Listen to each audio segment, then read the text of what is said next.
नमस्कार, स्वागत है आपका। मध्य प्रदेश की राजधानी भोपाल में आज सैकड़ों किसानों ने प्रदर्शन किया।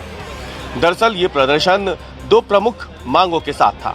पहली मांग थी बिजली जो महंगी मिल रही है उसकी कीमतें कम की जाए, और दूसरा फसल की उचित कीमत जो किसानों को नहीं मिल पा रही है उस पर सरकार ध्यान दे। इन दो प्रमुख मांगों के साथ कई और ऐसी मांगे थीं जिसे लेकर के किसान आज भोपाल पहुंचे हैं।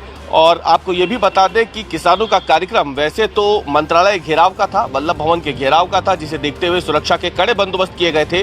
प्रदेश कांग्रेस कार्यालय से लेकर के मंत्रालय तक जाने वाली सड़क पर पुलिस ने कई जगहों पर बैरिकेडिंग कर रखी थी। लेकिन इससे पहले कि किसान मंत्रालय की ओर कूच करते, मध्य प्रदेश के उप मुख्यमंत्री जगदीश देवड़ा किसानों के प्रदर्शन पर पहुंचे और धरना स्थल पर पहुंचने के बाद उन्होंने किसानों की मांग सुनी, जिसके बाद किसानों ने वल्लभ भवन तक कूच करने का, मंत्रालय घेराव का जो उनका कार्यक्रम था उसे स्थगित कर दिया। आपको बता दें कि प्रदेश भर के किसान जो आज भोपाल में जुटे हैं, दरअसल ये भारतीय किसान संघ के बैनर तले जुटे हैं।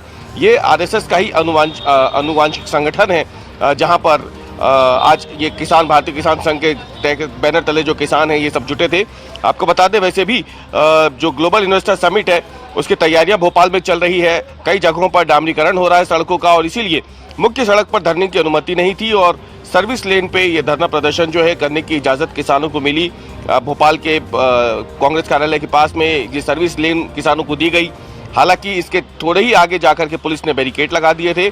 और इसमें आपको बता दें कि आरएसएस का अनुषंगिक संगठन जो है भारतीय किसान संघ, उसी ये माना जा रहा है कि सरकार से उनकी जो नाराजगी है किसानों की, उसी के तले आज ये बैनर तले जो अन्नदाता है ये रैली निकालने के लिए आज भोपाल में पहुंचे थे।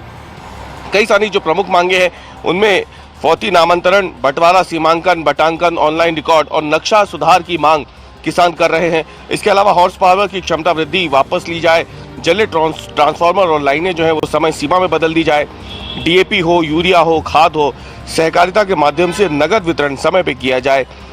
इसके अलावा किसानों की सबसे बड़ी एक और मांग थी कि सभी मंडियों में प्लेट कांटों से जो तोलाई है वो अनिवार्य की जाए और जो भुगतान हो वो मंडी परिसर में ही हो जाए। जब किसान अपनी फसल को बेचने के लिए आए तुरंत उसे उसका भुगतान मिल जाए और नकली दूध बनाने वालों पर सख्त कार्रवाई हो। बीते कुछ समय से अगर देखा जाए तो मध्य प्रदेश में बड़े पैमाने पर नकली दूध जो है वो पकड़ा गया है। प्रदेश में गौ अभयारण्य खोले जाए। एक गौ अभयारण्य सिलरिया में है, आगर मालवा के पास, लेकिन किसानों की मांग है कि एक और अभयारण्य जो है वो खोला जाए। कई जगहों पर जो नहरों का कार्य है वो बहुत धीमी गति से चल रहा है।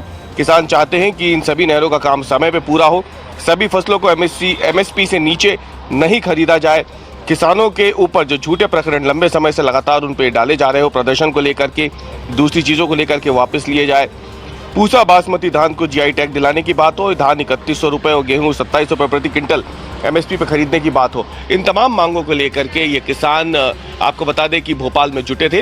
हालांकि सरकार भी इस प्रदर्शन को लेकर के गंभीर थी और यही वजह है कि खुद उप मुख्यमंत्री जगदीश देवड़ा किसानों के धरना स्थल पर पहुंचे और उनकी मांगों पर एक तरीके से कहा है उन्होंने कि सरकार इन मांगों पर विचार करेगी, जिसके बाद किसानों ने मंत्रालय के घेराव का कार्यक्रम जो है उसे स्थगित कर दिया।